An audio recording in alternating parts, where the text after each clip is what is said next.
Sudah? Kami mengucapkan selamat bertemu dan kami Jemaat Fisdak, selamat hari Sabat, dan senang sekali kita bertemu kembali dalam acara Sekolah Sabat atau kesimpulan dari satu minggu yang telah lalu dalam acara pembahasan Sekolah Sabat kita pada saat ini. Dan minggu ini kita sudah mempelajari mengenai buku Kejadian yang akan kita pelajari selama satu triwulan ini dengan subtema pada saat ini yaitu penciptaan. Kita akan mendengarkan kesimpulannya pada saat ini dan kita akan membuka acara kita dengan lagu dan saya akan pimpin kita semua untuk berdoa. Kami persilakan. Hari Sabat yang indah, yang suci dan mulia, Tuhan sudah tentukan untuk kita sucikan. Meskipun saya kecil, ku ingat bunyi Injil. Ingatlah hari Sabat pada setiap saat. Senang, senang, senang, senang di depan Tuhan. Tiap hari Sabat kita semua belajar tentang Tuhan Yesus yang penuh dengan kecintaan. Ya senang, senang hati bergemar.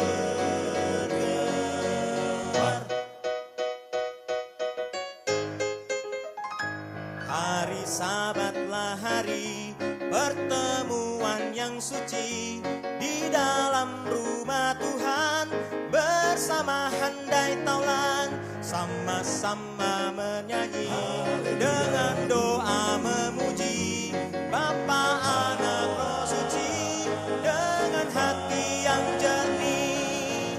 Senang, senang, senang, senang, senang, senang di depan Tuhan.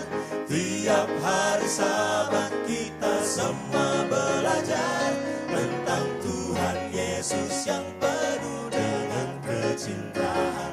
Dia senang, senang hati bergemar. Senang, senang, senang, senang, senang di depan Tuhan. Tiap hari Sabat kita semua belajar tentang Tuhan Yesus yang penuh dengan kecintaan. Ya senang, senang hati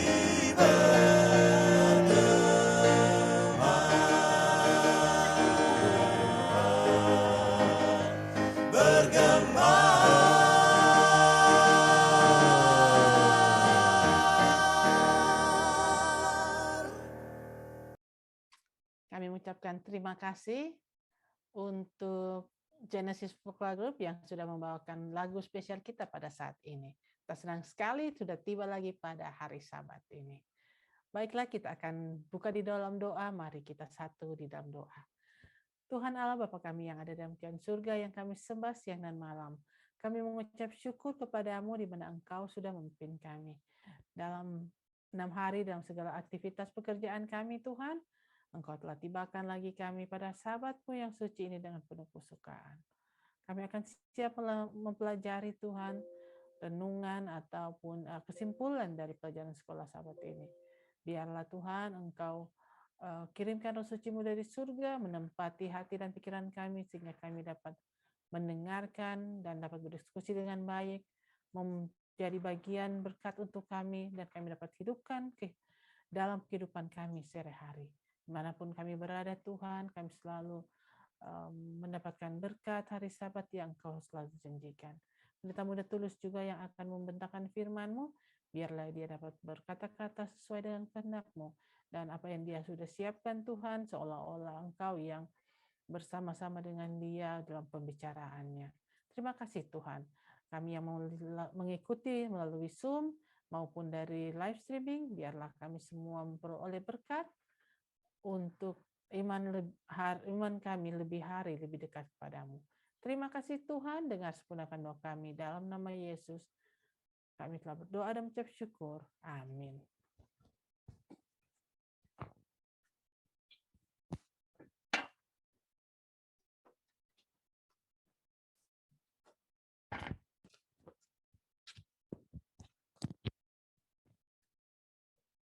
Selamat sahabat saya ucapkan kepada umat-umat Tuhan yang ada di Amerika dan juga di Indonesia. Pada saat ini kita kembali mempelajari pelajaran sekolah sahabat kita yang judulnya adalah penciptaan. Namun sebelumnya saya mengucapkan terima kasih kepada grup Genesis yang telah membawakan lagu spesial yang begitu baik yang mengatakan senang. Berhari Sabat itu senang. Ini sangat berhubungan dengan pelajaran kita 1 minggu ini. Nanti kita akan bahas lebih dalam. Dan saya juga mengucapkan terima kasih kepada Pendeta Robert Walean dan Pendeta Stephen Rantung yang telah memimpin kita dalam 1 minggu ini. Semua biarlah apa yang kita pelajari, 1 minggu yang telah kita pelajari ini dapat menjadi kekuatan kepada kita semua. Dan biarlah saya akan mencoba untuk memberikan kesimpulan, dan biarlah kesimpulan yang saya akan bahas pada ini jadi kekuatan bagi kita untuk terus berada di dalam kebenaran. Dan judul kita pada saat ini, penciptaan. Saya akan mengulangi dari awal. Pada mulanya Allah menciptakan langit dan bumi. Kejadian 1 ayat 1. Menarik, pelajaran kita sekolah sahabat kita, bicara tentang pada mulanya adalah bicara tentang pada mulanya Allah menciptakan langit dan bumi. Bicara tentang hari Minggu, bicara tentang Allah sebagai pencipta. Ada apa dengan Allah sebagai pencipta? Saya sudah pernah bahas ini hari Minggu. Kalau kita di hari Minggu itu bicara pada mulanya Allah menciptakan langit dan bumi, Kejadian 1 ayat 1. Kalau dibandingkan dengan Yohanes 1 ayat 1, pada mulanya adalah firman, firman itu bersama dengan Allah, firman itu adalah Allah. Nah, kalau begitu, kalau kita bandingkan 2 ayat ini, maka kita harus melihat latar belakang mereka sebagaimana pada mulanya, kalau di kejadian 1 ayat 1, pada mulanya Allah menciptakan langit dan bumi. Pada mulanya di Kejadian 1 ayat 1 berasal kata dari beresit, yaitu sebagai pernyataan menggambarkan kondisi dunia ketika Allah mulai diciptakan. Pada mulanya Allah itu adalah sumber dari segala sesuatu yang ada. Allah adalah sumber dari segala sesuatu yang ada. Karena Allah adalah sumber dari segala sesuatu yang ada, manusia dan alam tidak dapat berdiri sendiri, tetapi menerima keberadaan dan kelangsungan dari Dia. Jadi Allah adalah sumber. Manusia tidak dapat berdiri sendiri. Hidupnya bergantung seluruhnya kepada Allah. Arti beresit adalah manusia, alam, Allah itu adalah apa? Sumber dari segala sesuatu. Pada mulanya, pada awalnya, Allah adalah sumber dari permulaan. Nah, kalau gitu, apa artinya pada mulanya di dalam 1 Yohanes? Arche, saya ulangi lagi, arche, beginning. Itu bicara pada mulanya, awal, sesuatu kekuatan natural yang di luar manusia, yang tidak bisa di atas kemampuan manusia. Berusaha masih mencari tahu apa itu arche. Mulai tebak dari air. Kalau bangsa Mesir bilang, oh arche itu adalah air. Kenapa? Sungai Nil adalah sumber kehidupan mereka. Karena itulah pada mulanya itu adalah Sungai Nil bagi orang Mesir. Tapi bagi umat-umat Tuhan, arche itu bukanlah Sungai Nil. Tapi bagi orang Kristen, arche itu, dan Yohanes Kekasih menulis kata arche itu dihubungkan dengan apa? Logos. Siapa itu? Logos. Nah, kalau dibilang pada mulanya itu di dalam perjanjian lama itu beresit, dihubungkan dengan Elohim, maka arche itu dihubungkan dengan logos. Kedua-duanya menunjukkan satu apa? Bicara tentang logos menyatakan kealahan, dan juga Elohim juga menyatakan kealahan. Elohim menyatakan kealahan, namun Elohim lebih menekankan kepluralan. Menyatakan lebih, kata jamak, dia lebih dari satu. Dan kalau logos menyatakan sesuatu, lebih menyatakan kepada kesingularan. Jadi kalau logos itu bicara siapa itu logos? Pada mulanya adalah firman, firman itu bersama dengan Allah. Nah, logos itu adalah Yesus Kristus sendiri. Nah, kalau kita perbandingkan Kejadian 1 ayat 1 sampai 2 sampai 3, maka kita akan dapati Yohanes 1 ayat 1 sampai 3 itu bicara tentang Yesus. Yesus yang adalah pada mulanya bersama adalah Allah, pada mulanya dia pada mulanya dia adalah firman, firman bersama dengan Allah, firman itu adalah Allah. Ia bersama-sama dengan Allah, segala sesuatu dijadikan oleh Dia, dan tanpa Dia tidak ada satu pun yang jadi dari segala yang telah dijadikan. Menarik. Kalau kita bahas ini lebih dalam, sangat menarik. Kenapa? Bicara berarti apa yang Musa tulis dan Yohanes tulis adalah satu apa? Satu keterikatan. Dan kalau kita lihat masuk di pelajaran di Yohanes 1 ayat 14, firman itulah yang menjadi manusia. Dan firman itu adalah apa? Kristus, Yesus Kristus. Nah, masuk ke hari Senin. Sangat berhubungan sekali dengan pelajaran hari Minggu. Hari Senin bicara tentang penciptaan. Nah, menarik. Ada sesuatu yang menarik dengan penciptaan. Kenapa? Tadi kita bicara bagaimana Allah yang menciptakan langit, pada mulanya Allah yang menciptakan langit dan bumi. Elohim digunakan kata Elohim. Dan pada saat masuk ke penciptaan, ada kata yang harus kita bahas. Dua kata. Yang pertama adalah kata bara. Kenapa kita harus bahas kata bara?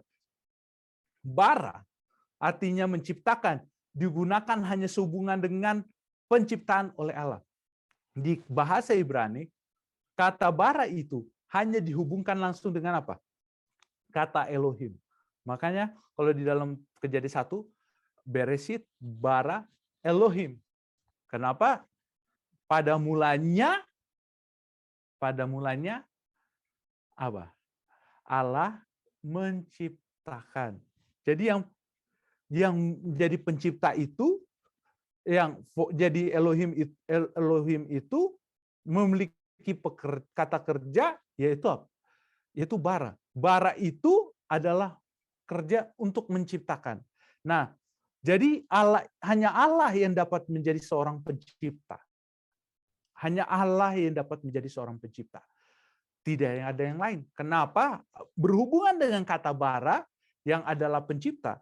Bara itu tidak bisa disandingkan dengan kata selain Allah. Kenapa? Karena bara itu menciptakan berbeda dengan kata-kata mencipta orang manusia menciptakan. Karena bara itu menciptakan dari satu yang tidak ada menjadi ada. Jadi bara itu hanya diberikan, disandingkan kepada Allah. Tidak bisa dengan kata yang lain. Jadi kalau dihubungkan dengan hanya kepada Allah dan digunakan hanya untuk nama Allah. Nah, kalau dalam bahasa Yunaninya, kata bara itu adalah ketizo. Jadi kata Ibrani bara berarti menciptakan, digunakan hanya dengan Allah. Dan selain berhubungan dengan itu, kita dapat lihat dalam Yesaya 45 ayat 18, sebab beginilah firman Tuhan yang menciptakan langit. Kata bara di situ menciptakan langit. Dialah Allah yang membentuk bumi, menjadikannya dan yang menegakkan, dan ia menciptakannya bukan supaya kosong, tetapi ia membentuk untuk didiami. Akulah Tuhan dan tidak ada yang lain. Yesaya 45 ayat 18. Kata bara dihubungkan dengan Tuhan, dan tujuan pencipta itu langsung di penciptaan itu dikatakan bahwa Tuhan menciptakan langit dan bumi itu supaya diisi, didiami oleh apa? Ciptaannya. Mazmur 33 ayat 6 sampai 9. Oleh firman Tuhan langit telah dijadikan oleh nafas dari mulutnya segala tentaranya. Sebab dia berfirman, maka semuanya jadi. Dia memberi perintah, makanya semuanya ada. Telah dijadikan. Dia menggunakan apa? Telah dijadikan itu mempergunakan kata apa? Bara.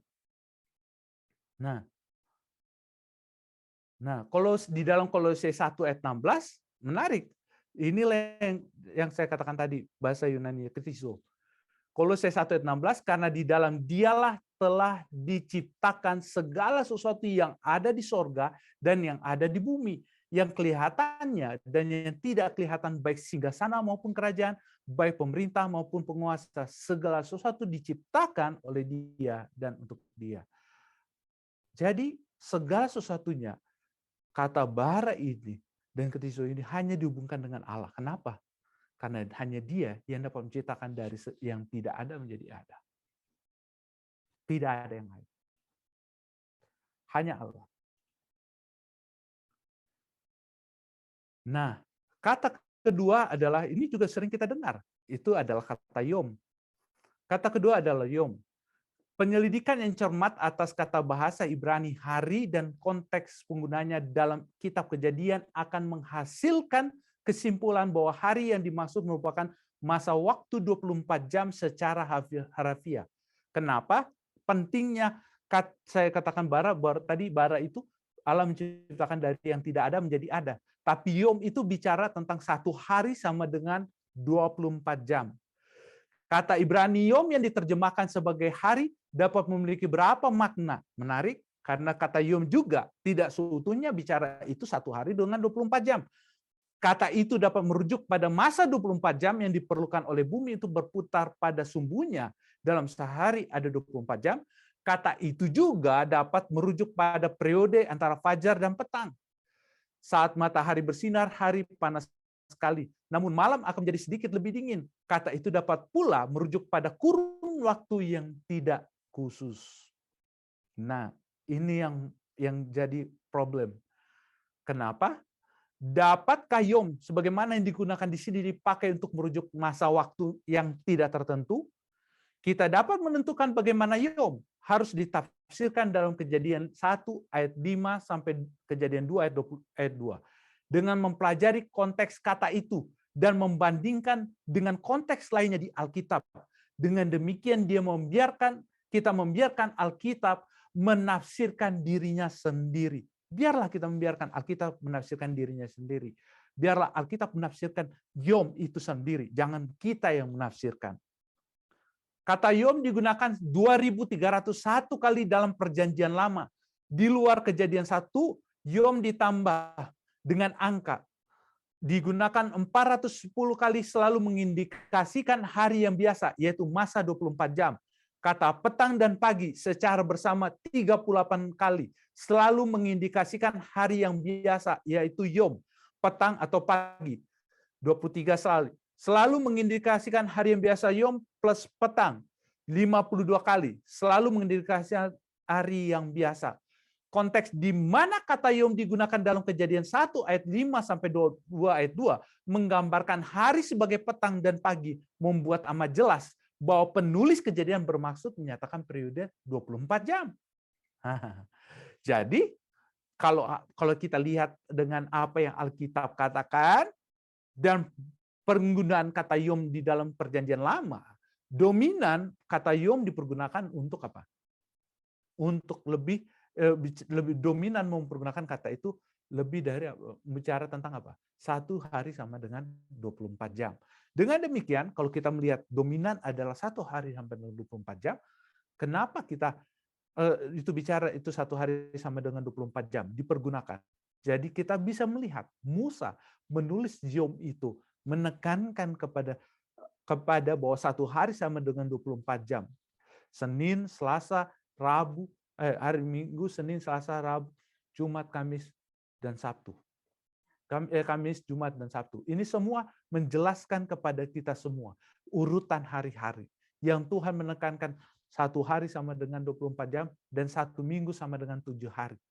Kenapa ini harus ditekankan? Karena inilah yang dapat menyangkal dua kata ini.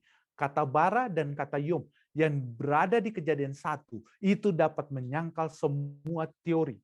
Baik itu teori Big Bang yang sangat terkenal pada saat ini dengan pernyataan teori Big Bang yang sana bicara tentang bahwa dunia ini tidak diciptakan, tapi dengan teori evolusi mereka mengembangkan bahwa semuanya berasal dari evolusi. Tapi Alkitab jelas mengatakan 1 kali 24 jam diciptakan hari dunia ini 1 hari selama 7 hari, selama 6 hari Tuhan menciptakan langit dan bumi dan hari ke-7 dia beristirahat. Dan dengan demikian Yom itu dan bara menyatakan bagaimana begitu kuasanya Allah menciptakan langit dan bumi. Nah, acuan pada petang dan pagi tidak ada artinya kecuali kalau berarti 24 jam secara harfiah. Ini adalah gambar standar penafsiran dari dalam Kejadian 1 ayat 5 sampai 2 ayat 2. Sampai 1800-an ketika pergeseran paradigma dalam masyarakat ilmiah terjadi dan lapisan sedimen bumi ditafsirkan ulang. Jadi sampai tahun 1800-an penerjemahan Alkitab selalu menekankan, banyak orang yang menafsirkan bahwa sampai tahun 1800-an orang masih percaya bahwa Tuhan yang menciptakan langit dan bumi dan itu diciptakan selama berapa hari? 6 hari dan hari ke-7 Tuhan beristirahat. Itu masih dipergunakan. Namun banyak teori-teori sekarang ini mengembangkan kalau sebelum lapisan ditafsirkan sebagai bukti dari air bah Nuh, masyarakat ilmiah membuang soal air bah dan menafsirkan kembali lapisan karang sebagai bukti umur bumi yang amat tua. Sejumlah orang Kristen berupaya untuk mencocokkan penafsiran ini dengan menafsirkan kembali Yom dalam kitab Kejadian, merujuk kepada kurun waktu yang panjang dan tidak tertentu. Nah, ini yang jadi masalah. Karena apa? Orang mulai tidak mengakui bahwa kejadian air bah, dengan demikian berusaha mengukur bumi, dan ini ada ukuran waktu umur bumi sudah berjutaan tahun, dengan demikian membuang air bah dan juga membuang apa? Penciptaan. Dengan demikian mereka merujuk dengan satu pernyataan bahwa Yom itu bukan bicara 1 hari sama dengan 24 jam. Yom itu bukan 1 hari sama dengan 24 jam. Kenapa? Sekarang banyak teori evolusi yang masuk ke dunia Kristen pada saat ini. Mereka mengakui bahwa Tuhan menciptakan tapi tidak sempurna. Nanti kita akan lihat banyak para teologi mau berkembang bersama dengan sains.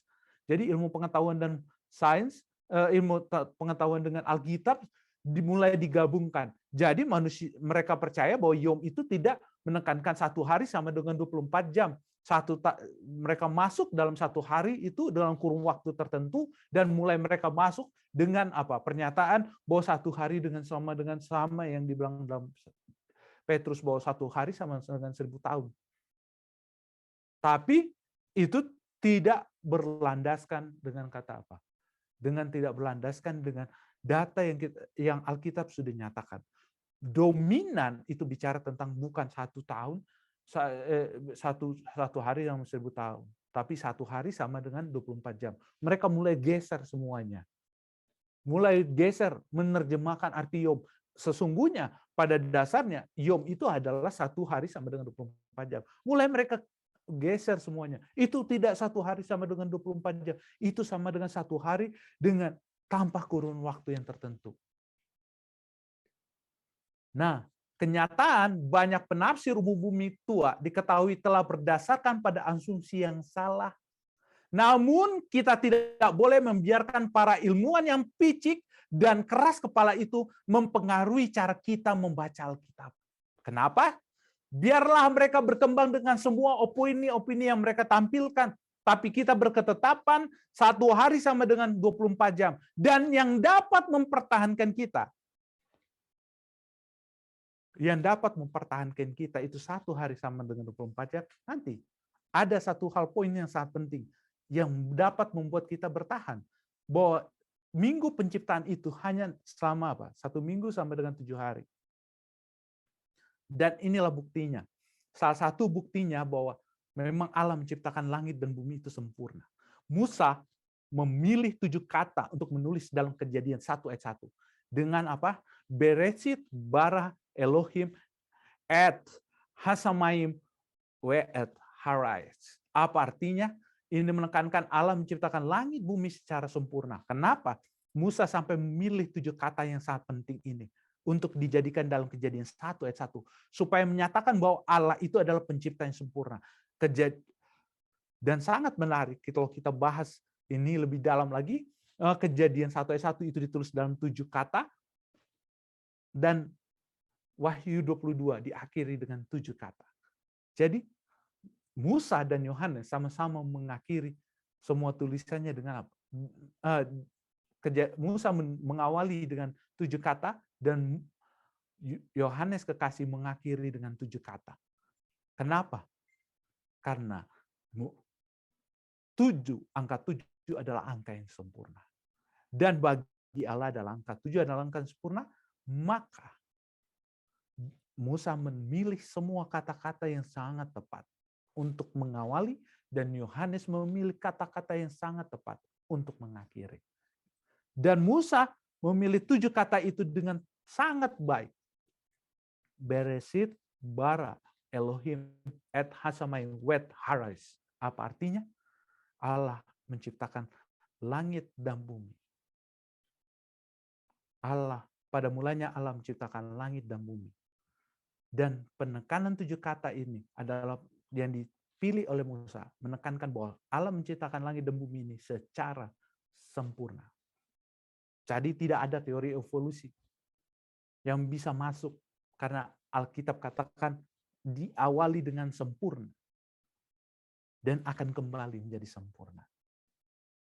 Nah, apalagi yang dapat menahan kita, membuktikan kita bahwa Tuhan hanya menciptakan langit satu hari langit dan bumi itu selama satu waktu, yaitu 1 minggu, sama dengan 7 hari.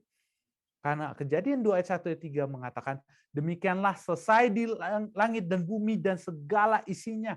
Ketika Allah pada hari ke-7 telah menyelesaikan pekerjaan yang dibuatnya itu, berhentilah ia pada hari ke-7 dari segala pekerjaan yang telah dibuatnya itu. Lalu Allah memberkati hari ke-7 itu dan menguduskannya, karena pada hari itulah ia berhenti dari segala pekerjaan penciptaan yang telah dibuatnya itu. Ingat, saya katakan tadi, ada berapa kali di dalam Alkitab mempergunakan kata yom, dan semua menunjukkan, dominan menunjukkan, semua sama menunjukkan apa? 1 hari sama dengan 24 jam. Dan ini kata hari yang kita dipergunakan di Kejadian 2 ayat 1 sampai 3 itu adalah bicara satu hari sama dengan 24 jam. Makanya kalau kita lihat, yang dapat mempertahankan kita untuk percaya bahwa Allah menciptakan langit dan bumi selama 6 hari dan hari ke-7 itu adalah hari ke-7 itu adalah kata kunci bahwa kita mengakui bahwa Allah itu pencipta. Hari Sabat itu adalah kata kunci. Allah mengunci dengan hari ke-7. Kalau dia sudah selesai, mestinya dia selesaikan aja selama 6 hari. That's it. Tapi Allah memberikan apa? Memberikan kunci yang terakhir. Yaitu dia masih memberi 1 hari lagi dan dia beristirahat. Dan dia berkati, dia berhenti, dan hari ke-7 itu dia berhenti, dia berkati dan menguduskannya. Jadi jika Anda berani mengganggu gugat Sabat hari ke-7, maka Anda tidak mengakui lagi Allah sebagai pencipta. Karena hanya Sabat yang dapat mempertahankan kita menghadapi teori-teori evolusi, teori bimbing yang pada saat ini begitu luar biasa dikagumi oleh semua orang. Kenapa? Bila kita bisa melihat 1 hari sama dengan 24 jam, kita bisa lihat pergerakan bumi dan semua pergerakan matahari, dan juga bulan, berapa satu bulan sama dengan 30 hari, 1 tahun sama dengan 365 hari. Itu semua bisa kita lihat dari pergerakan bumi. Pergerakan matahari. Waktu itu ditentukan oleh pergerakan matahari, bulan, dan apa? Terhadap bumi. Tapi siapa yang bisa memberikan penjelasan kepada kita 1 hari itu harus 7 minggu? 1 minggu itu sama dengan 7 hari. Tidak ada. Yang dapat menjelaskan, mau di Google dimanapun itu, mau dicari kata kenapa 1 minggu sama dengan 7 hari, maka jawabannya adalah karena minggu penciptaan itu. Allah mengunci itu dengan kata Sabat, hari ke-7. Yang selalu tidak bisa diabaikan. Setiap minggunya kita harus melalui 7 hari baru kita selesaikan 1 minggu. Nggak bisa diabaikan. Karena itu Sabat adalah menunjukkan Allah itu sebagai pencipta. Allah itu sebagai pencipta. Dan kata yom yang sama dengan 1 hari dalam 24 jam itu dipergunakan lagi bukan hanya di kitab Kejadian. Di kitab Keluaran 20 ayat 8 sampai 16 kata ingatlah dan kuduskanlah hari Sabat. Hari itu sama dengan 24 jam. 6 hari lamanya. Hari itu di sana dia mempergunakan kata yom yang sama dengan 24 jam. 6 hari lamanya engkau bekerja. Dan menarik lagi, 6 hari lamanya Tuhan menjadikan langit dan bumi. Diulangi lagi. Hanya di hukum Sabat, hukum keempat itu Allah bicara hari. Hanya di hukum keempat itu Allah bicara tentang hari. Hari Sabat. 6 hari lamanya engkau bekerja dibandingkan 6 hari lamanya Tuhan menjadikan langit dan bumi. Jadi tidak ada yang dapat mengatakan bahwa manusia dunia ini diciptakan 6.000 tahun. Tapi Alkitab katakan 6 hari. 6 hari. That's it, 6 hari.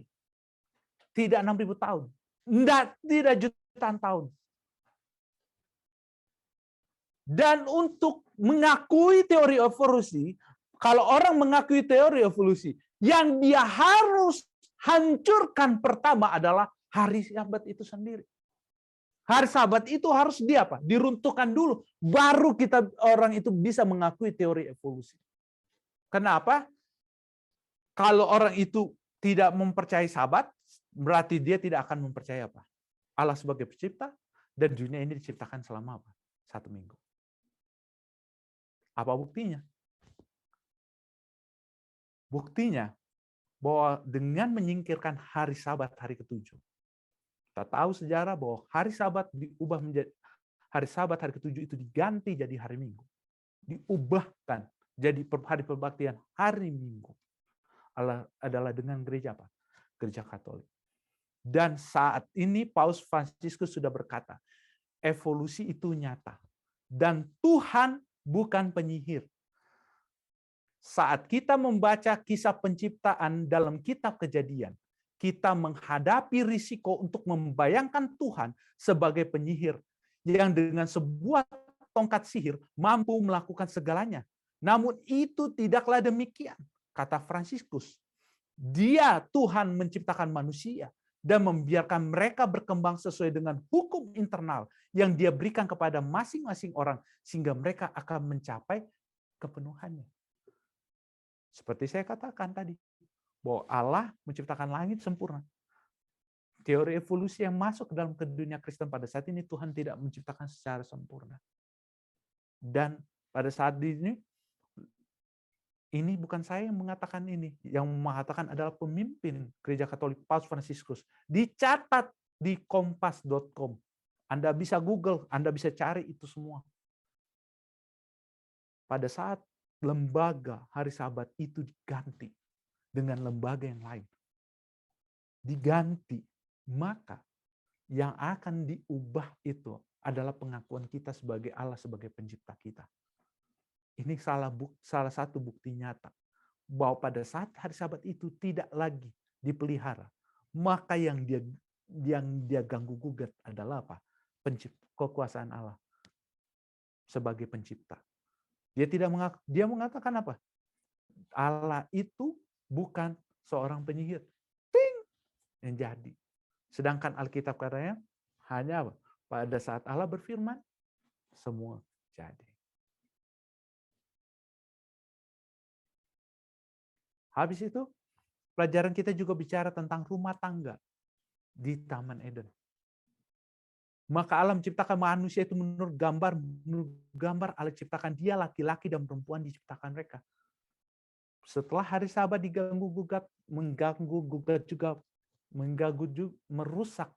mengganggu merusak hari Sabat, merusak hubungan kita dengan Allah, merusak pengakuan kita Allah sebagai pencipta. Habis itu yang dirusak bukan hanya hari Sabat, bukan hanya hubungan kita dengan Allah, hubungan kita dengan sesama. Rumah tangga pertama, lembaga di Taman Eden itu ada lembaga.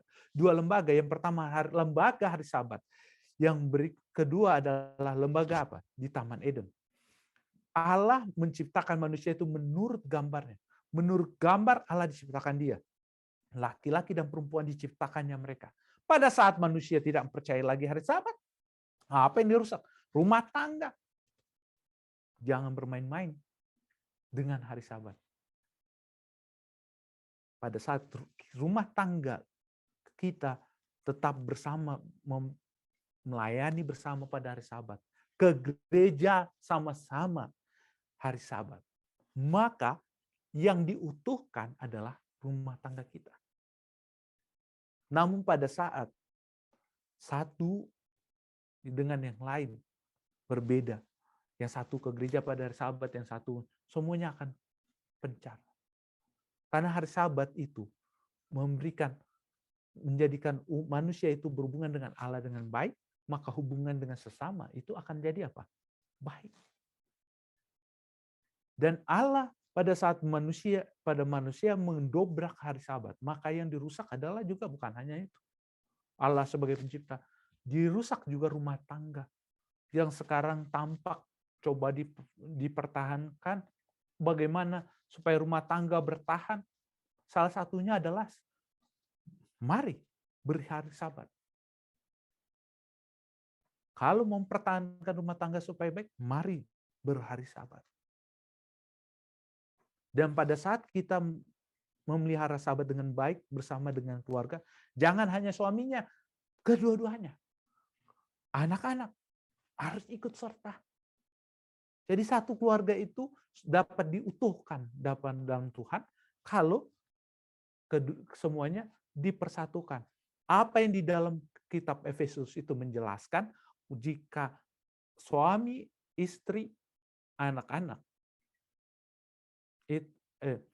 suami, istri, dan anak-anak itu di tengah-tengah mereka adalah Kristus, maka semuanya akan apa? Jadi satu. Dan membuat dapat bersatu dengan Kristus antara anak, istri, dan suami hanyalah hari Sabat. Nah, di dalam Kejadian 2 ayat 18 sampai Kejadian 2 ayat 21 ayat 24 bicara bagaimana Allah menciptakan Hawa. Diambil dari tulang rusuknya supaya apa? Menjadi sahabat, partner. Bukan jadi apa? Suami lebih tinggi menindas istrinya, tidak. Jadi rekan kerja. Pendamping yang baik. Dan membina keluarga bagi halaman 24 menyatakan Allah merayakan pernikahan yang pertama. Demikianlah peraturan itu berasal dari Khalik alam semesta. Pernikahan itu mulia. Itulah karena pertama dari Allah kepada manusia. Dan itulah salah satu dari dua peraturan yang setelah Adam berdosa membawanya ke seberang pintu gerbang Firdaus. Apabila prinsip-prinsip ilahi diakui dan dituruti, maka pernikahan itu adalah menjadi berkat.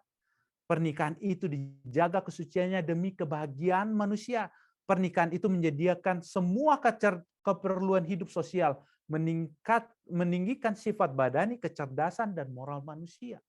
Jadi, bicara moral saat ini, dunia ini, bicara moral saat ini, bicara, moral anak-anak sekarang sudah memburuk. Kenapa moral anak-anak sudah memburuk? Karena keluarga. Jangan salahkan anak-anak.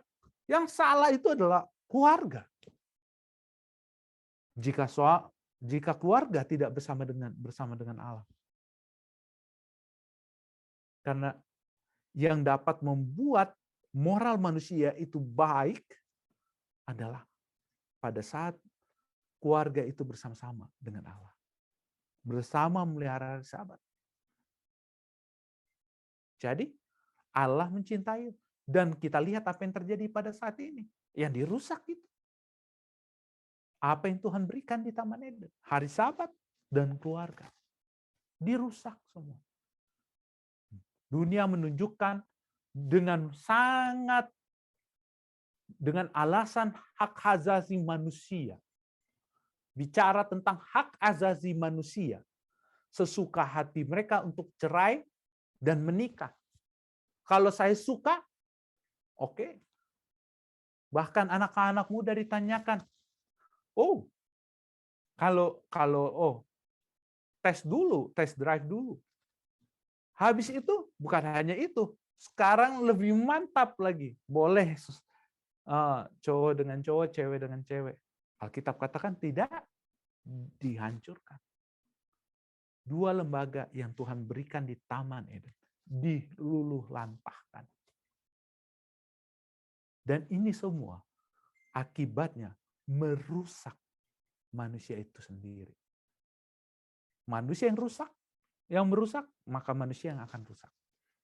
Nah, tugas manusia dari Kejadian 2 ayat 15 adalah Tuhan Allah mengambil manusia itu, menempatkan di dalam Taman Eden untuk mengusahakan dan memeliharakan. Pertanyaan saya untuk saudara-saudara, mana yang lebih dilakukan? Orang hanya mengusahakan, bukan memelihara. Kenapa? Karena manusia sekarang menjadi perusak. Kenapa manusia menjadi perusak? Karena yang dirusak pertama adalah hari Sabat, yang berikutnya yang dihancurkan adalah rumah tangga. Pada saat hari Sabat dan rumah tangga dihancurkan, maka manusia memiliki karakter perusak. Merusak semuanya. Merusak semuanya. Semua hanya mencari keuntungan masing-masing. Tidak untuk melindungi. Padahal kita punya tugas bukan hanya mengusahakan tanah, tapi untuk memelihara. Allah meminta kita untuk memelihara dunia ini. Bukan merusaknya. Bukan hanya mengusahakannya. Bukan hanya untuk kepentingan diri kita. Pada saat hari Sabat dihancurkan, maka semuanya akan jadi rusak. Pertanyaan kepada kita semua. Kalau kita lihat dunia ini yang sudah semakin rusak, apa yang bisa kita lakukan? Mari kita sama-sama kembali kepada hari Sabat. Hari Sabat yang Tuhan telah berikan. Dengan demikian pada saat kita mengakui Sabat, kita akan mengasihi Allah. Dan menjadikan Allah yang terutama di dalam kehidupan kita. Pada saat kita mengakui hari Sabat, maka kita akan menyatakan bahwa Allah itu pencipta. Pada saat kita mengakui hari Sabat, kita akan mengasihi sesama manusia. Pada saat kita mengakui hari Sabat, kita akan mengasihi alam ciptaan Tuhan. Kita akan menjaga alam. Menjaga seluruh alam semesta yang Tuhan percayakan kepada kita. Bukan untuk kita rusak, tapi untuk kita pelihara. Amin. Mungkin ada tambahan dari Pendeta Alex Rantung? Atau dari yang lainnya? Sudah jelas sekali. Thank you. Terima kasih. Mungkin ada yang lain-lainnya?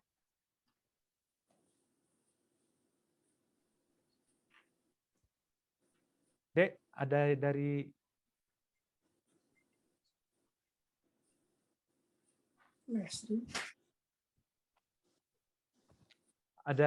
ada dari ini? Live stream. Dari live stream tidak ada pertanyaan atau tambahan.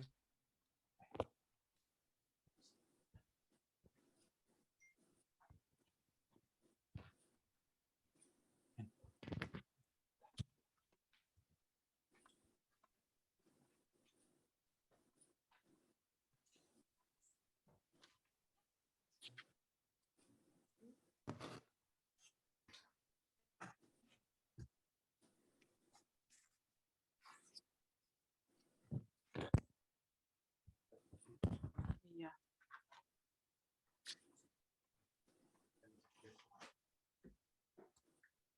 Sini juga.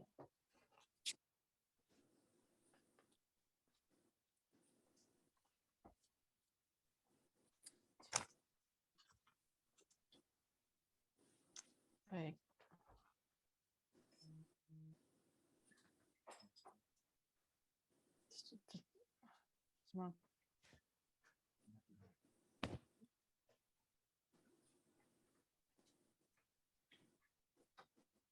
Apanya mati?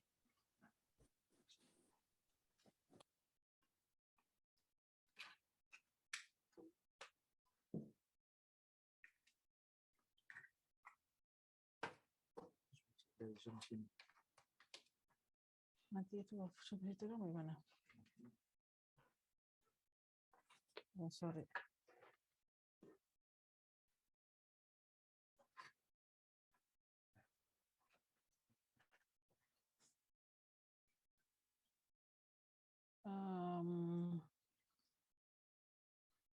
Ya, sorry ada gangguan ini. Apa? Jadi ya. Hah?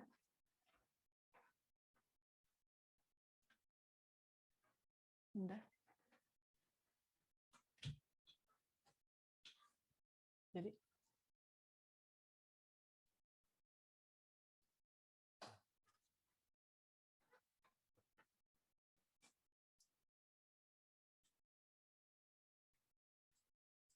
langsung dari sini deh. Iya kan langsung dari laptop aja Kak. Kayaknya kameranya Iya. mati.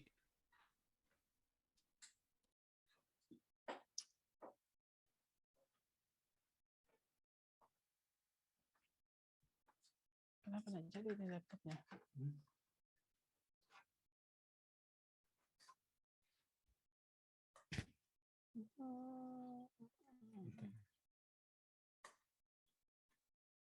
Sini.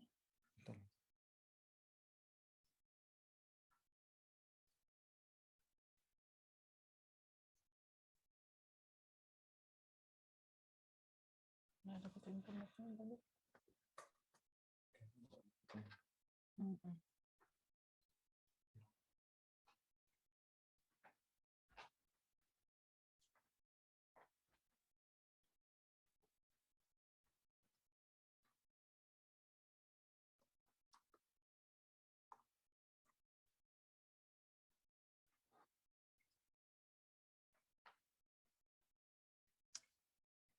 Ya. Ya ampun.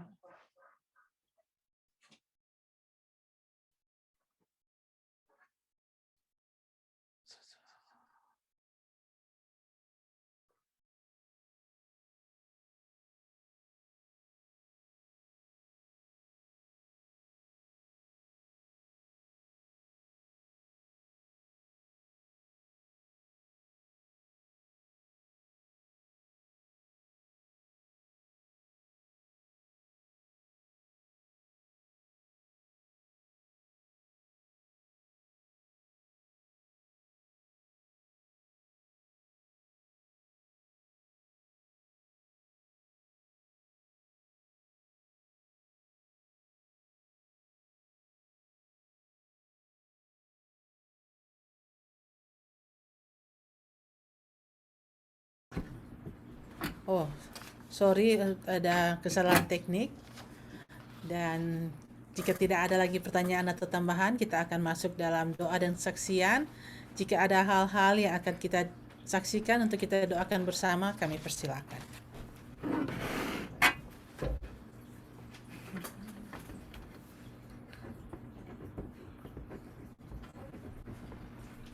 Kami persilakan yang ada di Zoom terlebih dahulu.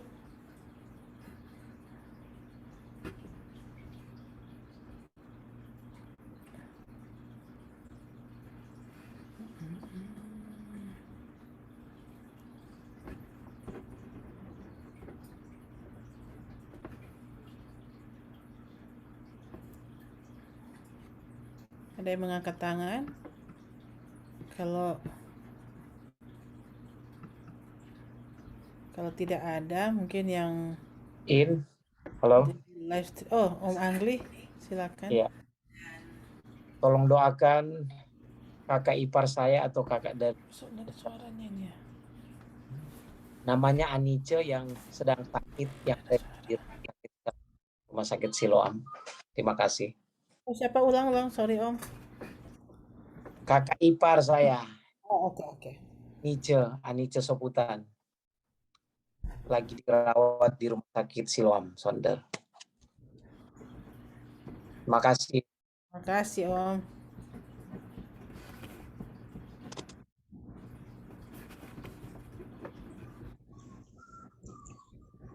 Saya ada juga permohonan doa. Oke, silakan Pak Gibson. Ya, adik saya yang kita doakan selama ini, Pak Hengki Tampu Bolon, Oke. kemarin sudah dioperasi, operasi yang kedua, dan dimasukin selang sampai ke ususnya, katanya itu untuk seumur hidup. Dan pada sore hari terjadi insiden di mana adik saya kejang-kejang, tapi sekarang sudah aman, puji Tuhan. Kita berdoa untuk pemulihannya. Oke, kita akan tetap doakan Iya, Bapak Hengki Tampu Bolon ya. iya, iya, Bu.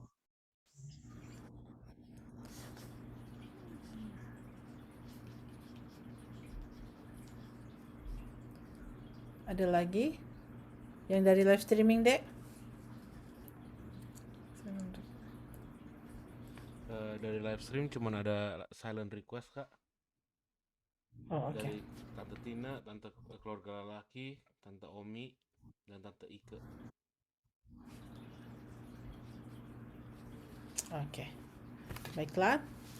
Jika sudah tidak ada lagi, kita akan berdoa bersama dan doa akan dipimpin oleh Pendeta Muda Tulus Denggolan.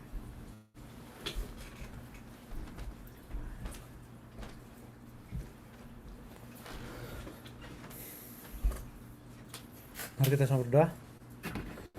Bapa Surgawi, Bapa yang mengasihi kami, pada saat ini kami datang menghadap hadirat mengucapkan syukur dan terima kasih ya Tuhan atas berkat-berkat dan perlindungan-Mu yang Kau berikan kepada kami. Khususnya pada saat ini ya Tuhan, kami dapat masuk dalam hari Sabat-Mu yang indah. Biarlah berkat-berkat Tuhan yang selalu menjadi sama dengan kami yang telah Kau berikan selama 6 hari lamanya. Dan pada hari ke-7 ini, kami dapat bersuka cita memuji dan memuliakan nama-Mu ya Tuhan.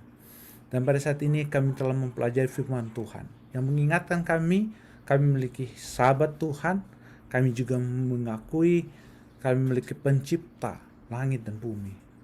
Dan kami mengakui Allah kami lebih daripada magician, lebih daripada seorang ahli-ahli sihir. Karena Allah kami adalah pencipta yang dari yang tidak ada menjadi ada. Dan semuanya diciptakan untuk kebaikan manusia. Dia berikan semua yang terbaik untuk kami. Kami tidak dapat menyangkal itu ya Tuhan, karena Engkau memberikan lembaga sabat dalam kehidupan kami. Dan pada saat kami melihara sabat, kami mengingat selalu Engkau adalah pencipta yang adalah juru selamat kami juga. Kami juga telah mempelajari betapa indahnya jika semua keluarga duduk rukun bersama memelihara sabat. Betapa indahnya juga jika kami dapat menjaga alam ini.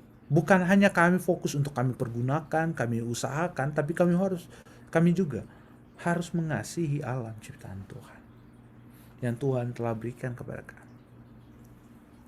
Terima kasih firman-Mu yang begitu indah. Ini menguatkan kepada kami semua.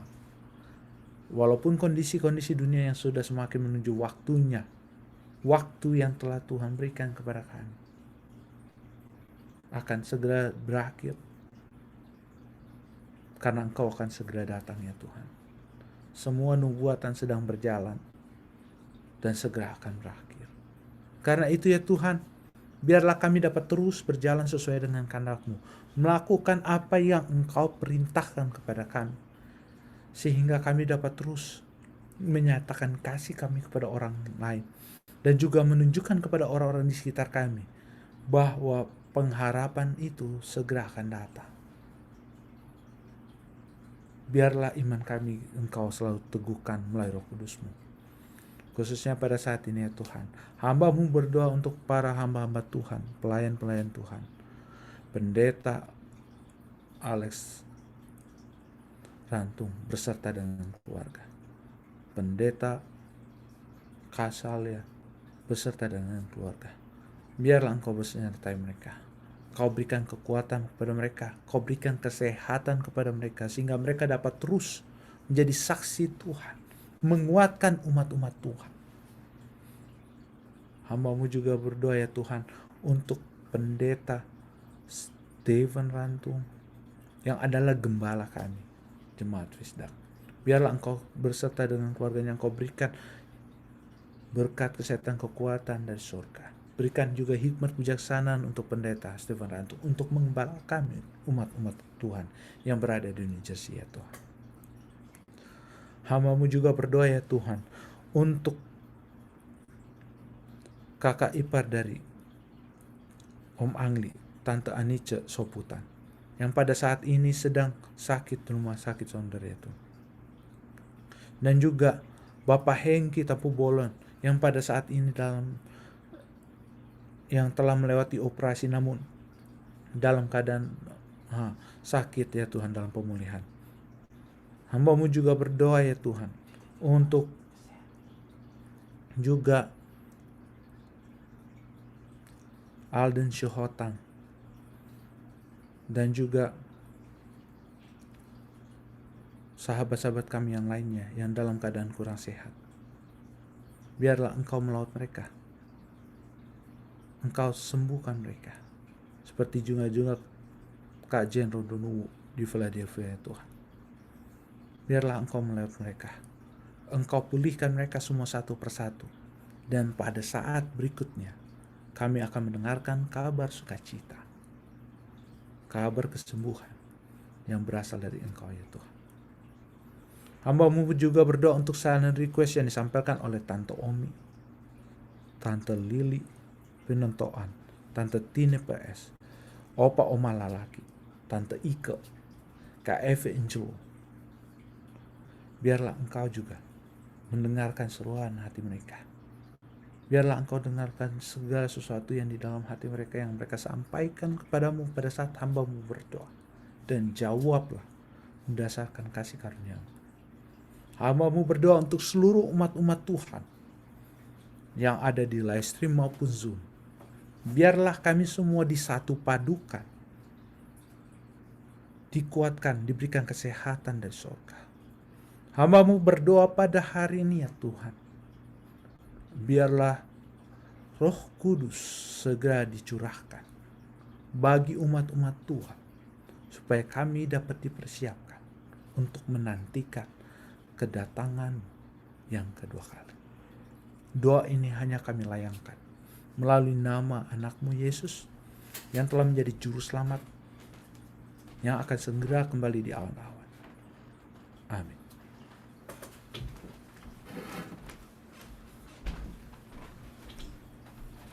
Terima kasih untuk doanya. Baiklah, acara kita pada malam hari ini sudah selesai. Kita akan berjumpa kembali pada besok hari di dalam acara khotbah kita. Jadi live streaming kita untuk jemaat Fisdak akan dimulaikan pada jam 12 siang, yaitu hanya acara khotbah dan kita tidak ada lagi acara sekolah sahabat untuk live streaming. Jadi kita mempunyai live streaming hari sekolah sahabat setiap malamnya, dan pada hari Sabat kita hanya memiliki live streaming untuk acara khotbah. Terima kasih sudah bersama-sama dengan kami Jemaat Fisdak. Tuhan selalu memberkati kita semua. Berkat Sabat menjadi bagian kita semua. Selamat Sabat.